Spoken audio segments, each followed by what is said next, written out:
A crowded train station. A 12-year-old boy. And a hand gesture nobody noticed, except one. What happened in the next 60 seconds shocked everyone. The morning rush at Union Metro Station was a symphony of chaos. Footsteps echoed against marble floors. Announcements crackled through overhead speakers. Trains hissed and screeched along steel rails. And in the middle of it all, one small figure stood perfectly still. A 12-year-old black boy, backpack hanging loose on his shoulder. Eyes locked on something across the platform. The subway doors slid open with a metallic hiss. Commuters pushed forward like a river breaking through a dam. But the boy didn't move. His right hand lifted slowly, deliberately. 5 quick taps against his thigh. A pause. Then 2 more. It looked accidental. Maybe rhythmic. The kind of nervous habit kids have when they're anxious or lost. But across the platform, a German shepherd named Rex stopped mid-stride. His ears pivoted forward. His nose quivered. His entire body went rigid. Officer Karen Mills felt the leash tighten in her hand. She glanced down at her K-9 partner, then back toward the boy. Something was wrong. The couple standing beside the boy looked like any other parents catching a morning train. The woman's arm draped protectively around his shoulders. The man checked his phone, casual and calm. But the boy's jaw trembled. His eyes darted back to Rex one more time. And his hand lifted again, 3 short taps. Rex let out a low, uncertain whine.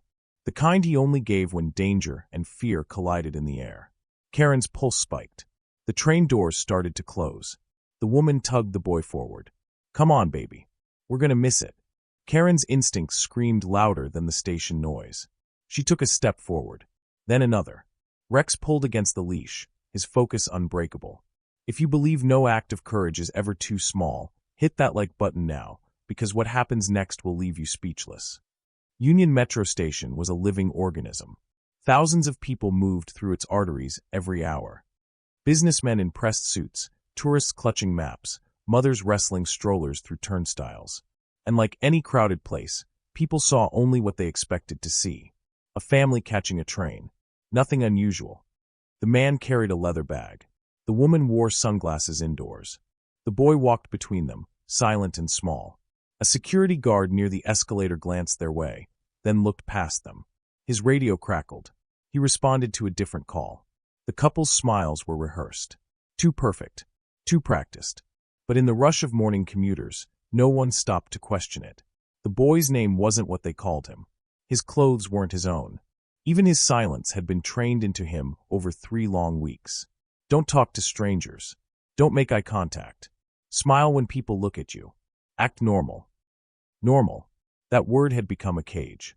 The woman's grip on his shoulder tightened as they approached the platform edge. Her fingers pressed into his collarbone, not comforting, but controlling. The man checked his watch.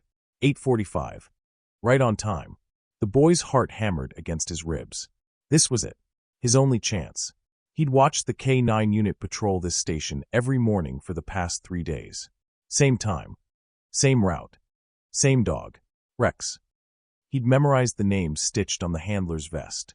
The documentary he'd watched in school had said police dogs could detect stress hormones, fear, even silent distress signals.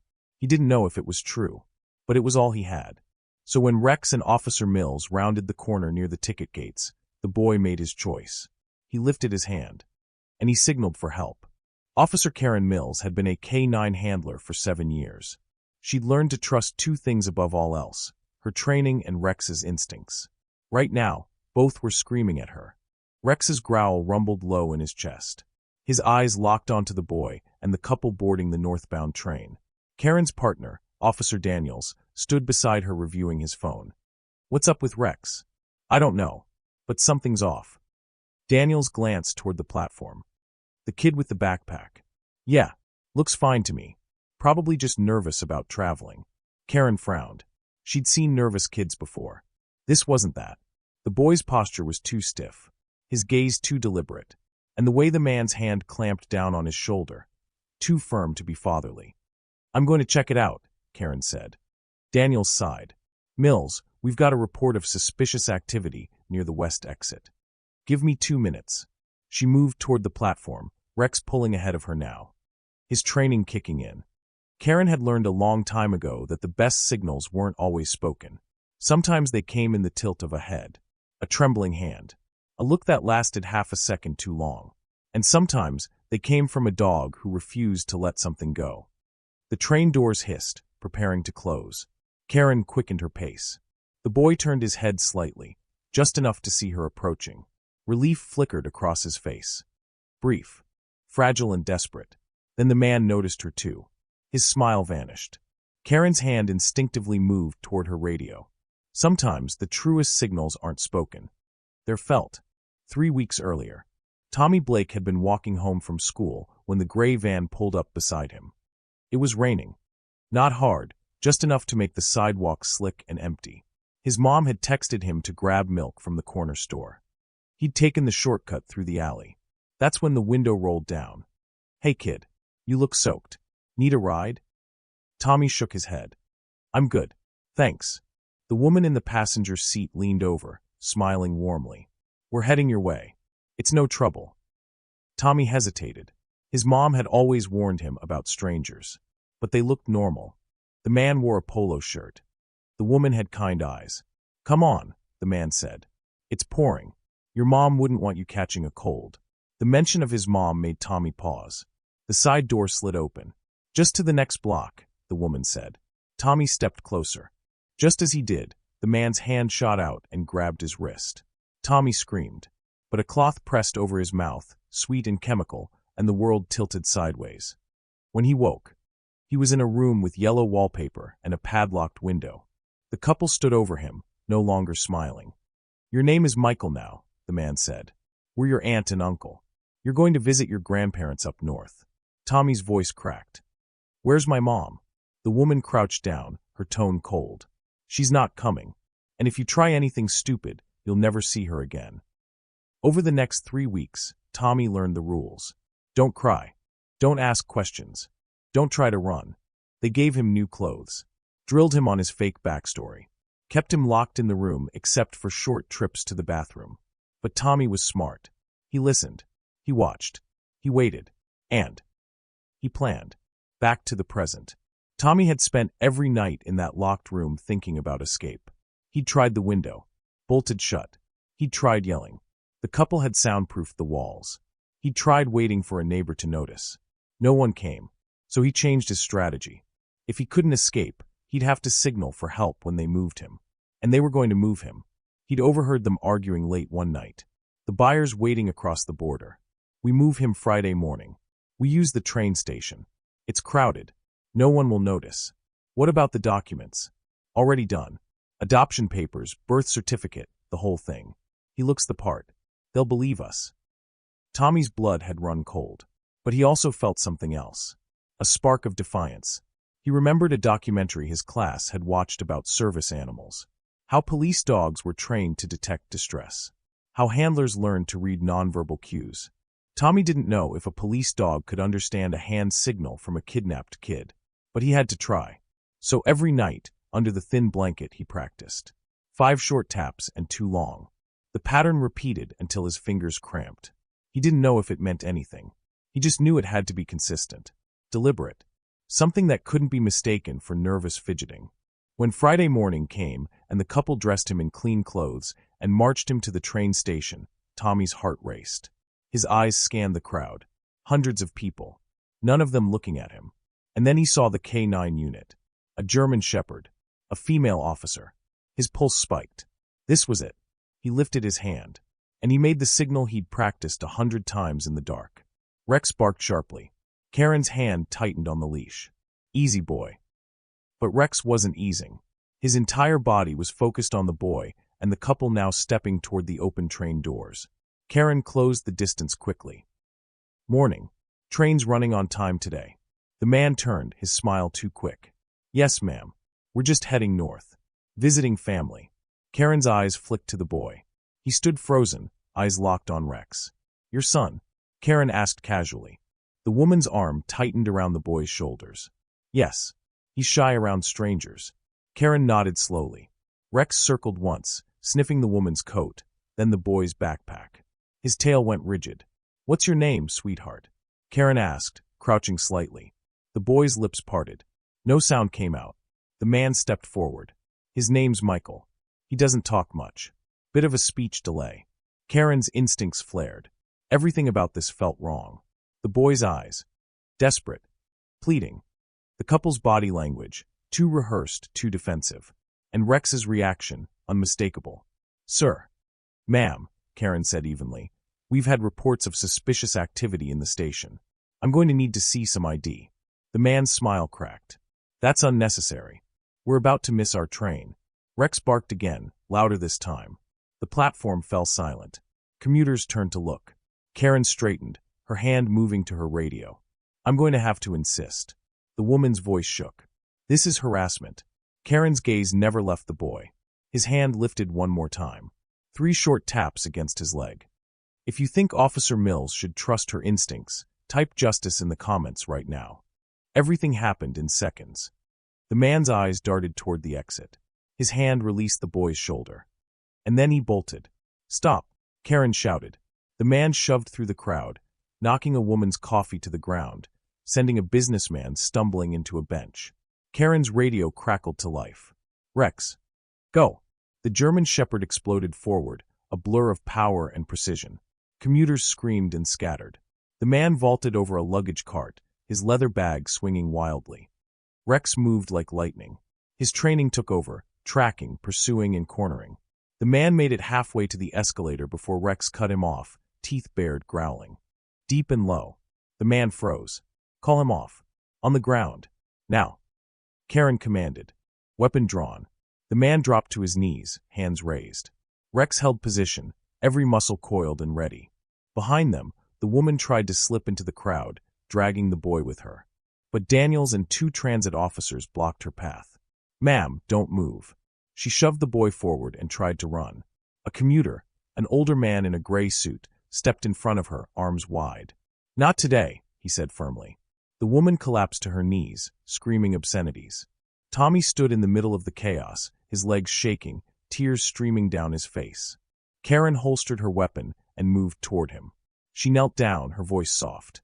"You're safe now, sweetheart. You're safe." Tommy's voice cracked. "Did he understand me?" Karen smiled gently, one hand resting on Rex's back. "He heard your courage, not just your signal." Rex leaned forward and licked the boy's hand. For the first time in 3 weeks, Tommy Blake let himself cry. The station was locked down within minutes. Detectives swarmed the scene.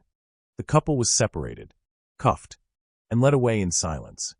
Inside the man's leather bag, investigators found fake adoption documents, a forged birth certificate, and photographs of 3 other children. Karen's stomach turned. Tommy sat on a bench wrapped in a blanket, a paramedic checking his vitals. His voice was hoarse from crying, but he answered every question the detectives asked. "They took me 3 weeks ago, near my school. They locked me in a room. They said I'd never see my mom again." Karen crouched beside him. "What's your real name?" "Tommy. Tommy Blake." One of the detectives made a call. Within 20 minutes, a woman's scream echoed through the station. "Tommy." A black woman in scrubs ran across the platform, tears streaming down her face. She dropped to her knees and pulled Tommy into her arms, sobbing into his hair. "Baby. Oh my God. My baby." Tommy clung to her like he'd never let go. Karen stepped back, her own eyes stinging. Rex sat beside her, tail wagging slowly. The detective approached. "We ran the couple's records. They're connected to a trafficking ring operating across 2 states. Fake adoptions. Black market placements. Your stop today just cracked the whole operation wide open." Karen exhaled slowly. "It wasn't me. It was him." She looked at Tommy, still wrapped in his mother's arms. "He's the one who wouldn't give up." Later that evening, the local news ran the story. K9 hero saves kidnapped boy. But Karen knew the truth. The real hero was 12 years old, and he'd saved himself. The city ceremony was held on a bright Saturday morning. Union Metro Station had been transformed. Banners hung from the glass ceiling. Rows of chairs faced a small stage. Cameras from every local outlet lined the back wall. Officer Karen Mills stood in full uniform, Rex sitting proudly beside her. Mayor Richardson delivered the opening remarks, praising the K9 unit and the importance of community vigilance.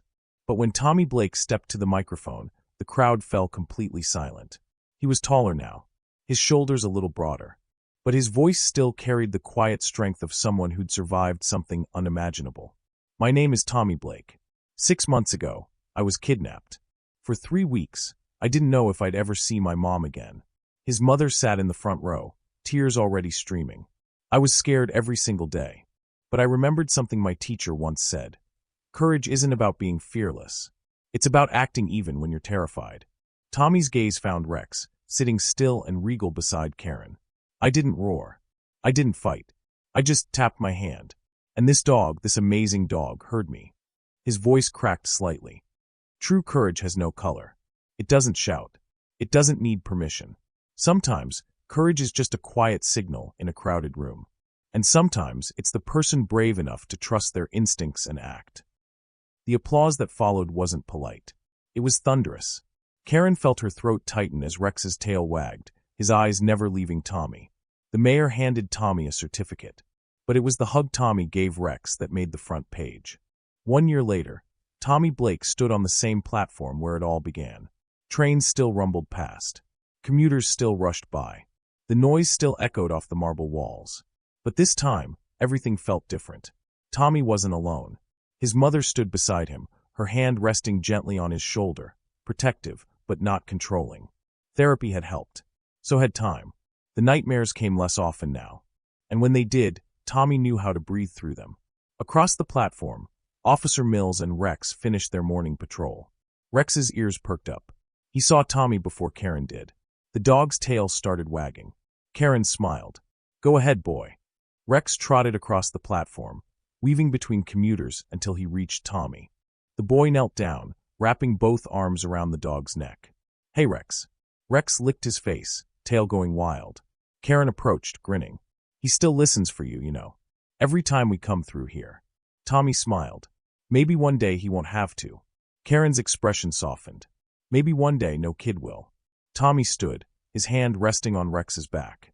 The morning sun spilled through the glass ceiling, casting long golden rays across the platform. And then, just for a moment, Tommy lifted his hand. 5 short taps against his thigh. Too long. Rex tilted his head, ears twitching. Then he lifted his paw and gently placed it over Tommy's shoe. Message received. Karen's eyes misted over. In that quiet moment, the noise of the city faded.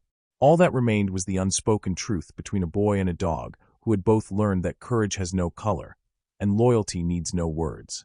In a world divided by doubt and fear, sometimes all it takes is one silent signal, and the courage to act on what you feel. If this story reminded you that courage speaks in silence, and that true heroism comes in all forms, hit that like button and subscribe for more stories where truth finds its voice. And if you believe instinct and empathy can change the world, type courage in the comments below. Because every signal matters, every voice counts, and every act of bravery, no matter how quiet, deserves to be heard.